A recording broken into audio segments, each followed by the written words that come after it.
Powell says no. I cannot go forward. I will not be a candidate for president or for any other elective office in 1996. And in Israel, 3 men arrested and charged with knowing that Yitzhak Rabin was going to be assassinated and not stopping it. From ABC, this is World News Tonight with Peter Jennings.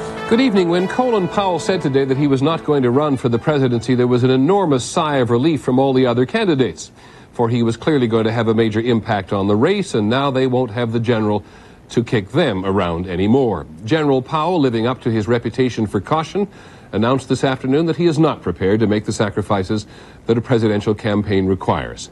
Our first report is from ABC's Jim Wooten. The question the general came to answer today finally reduced itself to this: how much did he want it? To offer myself as a candidate for president requires a commitment and a passion to run the race and to succeed in the quest. The kind of passion and the kind of commitment that I felt every day of my 35 years as a soldier. A passion and commitment that, despite my every effort, I do not yet have for political life. So the answer, unequivocally, is no. I will not be a candidate for president or for any other elective office in 1996. Because, he says, the proverbial fire in the belly just isn't there. And insiders say it never really was. Not that General Powell gave no serious consideration to running, but in the 2 years since he left the Army, the idea has always struck him as rather far-fetched, out of character.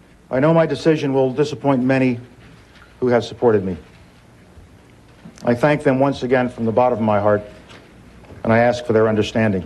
What they should understand is that to a remarkable degree, the political focus on Powell was as accidental as strategic. His book was planned for much earlier in the year, but like most books, it was late and finally hit the shelves just as the Republican presidential field was being seen as less than electric. The polls and the intoxicating adulation of his book tour, he said, gave him little choice but to give the idea some serious thought.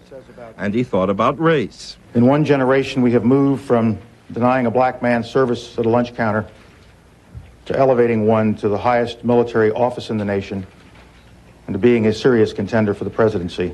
He also thought about his wife, who was concerned for his safety, though she said today that the assassination of Israel's prime minister did not affect the decision. It just simply points up that always exists. And so in the end, the answer was more or less what he'd thought it would be at the beginning. For me and my family, saying no was even harder than saying yes.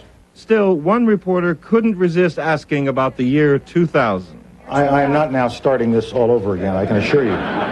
Thousands of Americans had thousands of reasons for General Powell to run. He could find none of his own. Better than many public figures, he knows himself and could not see himself in this Republican race. Jim Wooten, ABC News, Washington. In his news conference today, Mr. Powell spoke of the long hours he'd spent talking this over with his wife and his family, who he said were the most important people in his life. ABC's Barbara Walters discovered just how important Mrs. Powell is.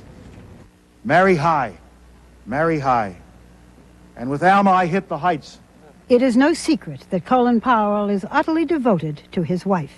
We are a team. And when the time comes for me to decide what to do with my future, whether it's public life and in what capacity in public life, or it's private life, Alma will be 50% of that decision. 50%, not 51 or 49? In Alma's case, it's probably 51. Colin and Alma Powell have been a team since their marriage 33 years ago.